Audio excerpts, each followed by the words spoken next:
Hello everyone. তো গতকাল ছিল 22শে আগস্ট, কবি সুকান্ত ভট্টাচার্য জন্মশতবর্ষ উদযাপনে আমাকে আমন্ত্রণ করা হয়েছিল সেই অনুষ্ঠানে। ওখানে অনেক রেসপেক্টেড স্যার ম্যামরা এসছিলেন আর অন্যান্য স্কুল থেকে অনেক বাচ্চারা এসছিল অনুষ্ঠানে যোগদান করার জন্য।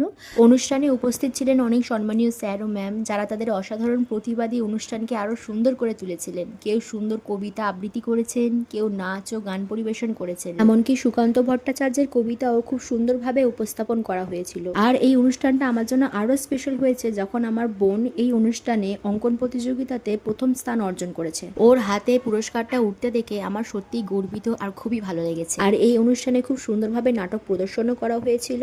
একই অনুষ্ঠানে আমি জাজ হিসাবে বাচ্চাদের হাতে পুরস্কার তুলে দিতে পেরেছি। বাচ্চারা সত্যি খুবই সুন্দর পারফর্ম করেছে এবং তাদের ট্যালেন্ট দেখে সত্যিই খুব ভালো লেগেছে।